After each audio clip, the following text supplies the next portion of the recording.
everyone, my name is Janelle, and this is the story of how I got my GED. Now, getting your GED is definitely not for everyone, but it was the right choice for me. And if you see me looking down on anything, I have a whole script written out, so sorry if I'm not staring into your soul.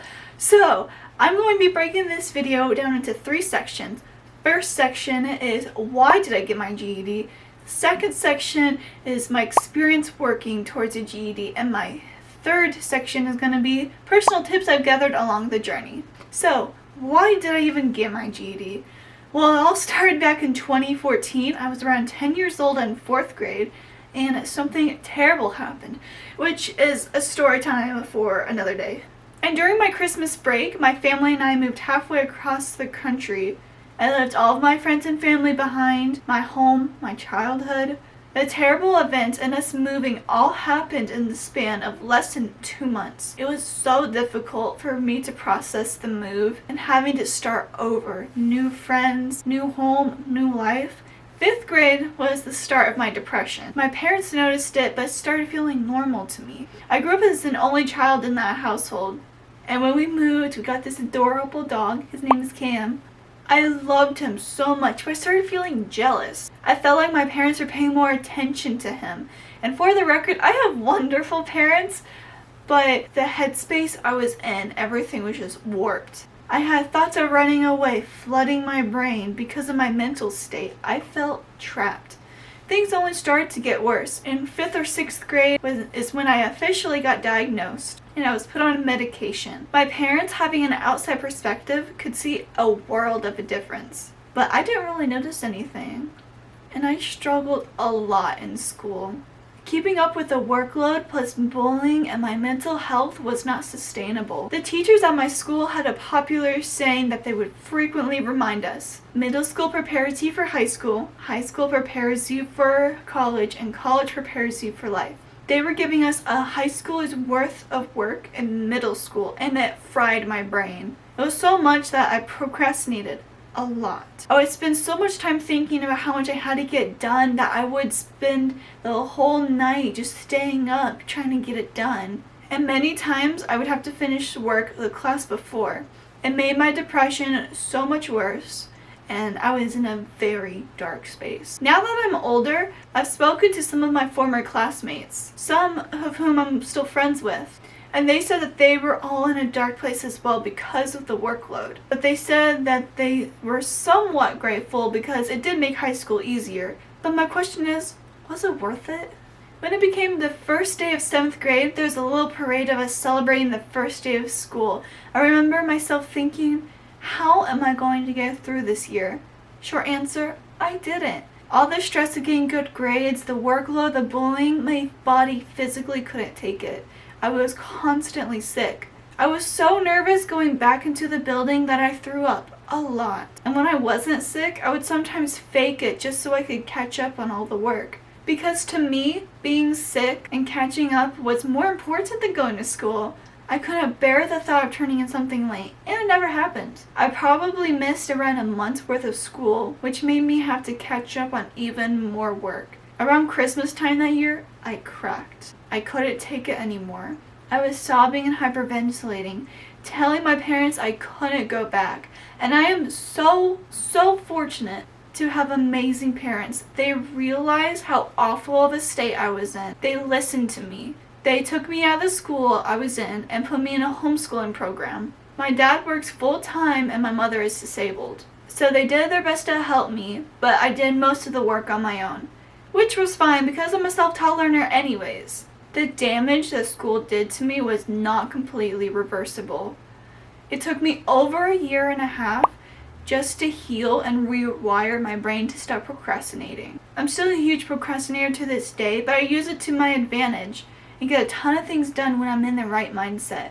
If I don't do it now, I won't do it later. Finally, finishing 7th grade was such a big moment for me. It felt forever trying to reach the end, but it wasn't the end. I still had to do 8th grade and 4 years of high school, maybe college. And at this point, all of my former classmates were already in the 1st or 2nd year of high school. And I hadn't even started 8th grade. I have always been slow. Last one to turn in the test, last one to finish lunch, Last one to figure out the answer that everyone else already knew. I wasn't stupid, my brain just worked differently, and teachers noticed and would tell my parents about this. I was very unmotivated because at this rate I would be finishing high school in my 20s, which isn't necessarily a bad thing, but I wanted to prove that I wasn't slow. So I did some research and found out what a GED was. If I could finish 8th grade quickly and then get my GED, I would graduate before all of my classmates and get a head start in life. My homeschooling program was not completely online like most are. They gave me books to read from, and then tests and quizzes were online. I wasn't really learning much, just regurgitating information and then forgetting it because it was just all useless. I wouldn't use it in the real world. I spoke to my parents about getting my GED. They took some time to think about it. They saw my point of view and they believed in me, and this was the path forward to go. I was motivated to get everything done as soon as I could.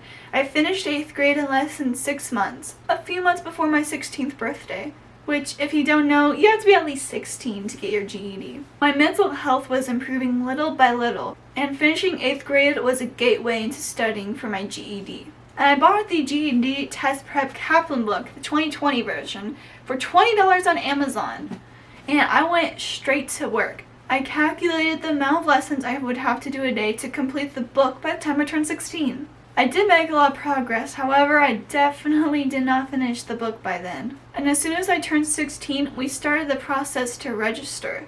Because I was a minor, the process of getting your GED is a lot more complicated. I had to show school transcripts and approval from the state and get my first ID. The process took months, unfortunately, but that was fine because that gave me time to finish studying. After I was finally good to take the tests, which are mathematical reasoning, reasoning through language arts, social studies, and science.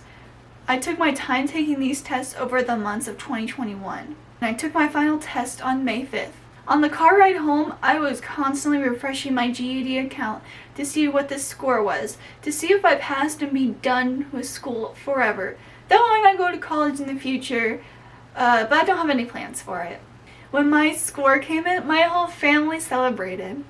I had finished school 2 years before all of my former classmates too. It was an incredible feeling. A wave of relief went over me as I could now put the past behind me and start doing what I wanted. I started working and saved up a lot of money, though I did have to quit to become a full-time caregiver for my mom. I am very passionate about business and it will be my career.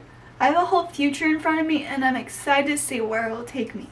2. My experience working towards a GED. I never really took a gap break from school, so it's not like it's been years since I was last in, so getting my GED was pretty easy for me. But for those who have been away from the classroom for some time, I know it's possible for you too. I had all of the time in the world to study, but others may have to work and or provide for their family. The lessons themselves in my GED practice book were not too intimidating. Each lesson was only 1 to 2, maybe 3 pages long. The most difficult subject for everyone, including me, was math. So many problems have to be done by hand, and learning new concepts can be intimidating, but I actually only studied half of the math section. I grew impatient going through every lesson, so I switched to studying the things I absolutely knew would be on the test and practice as much as I could. And for language arts, many people are scared of the essay, but a lot of people don't end up getting many points on the essay, and you can still easily pass if you get a 0, though you should still try and get as many points as possible. The social studies and science part are similar to language arts. You just read the context and answer based on what you're given. Even though I've never taken any high school classes, I was confident in my knowledge and made sure to study everything I thought would be on those tests. They don't make those tests to fail you. They don't try to trick you. They want you to succeed.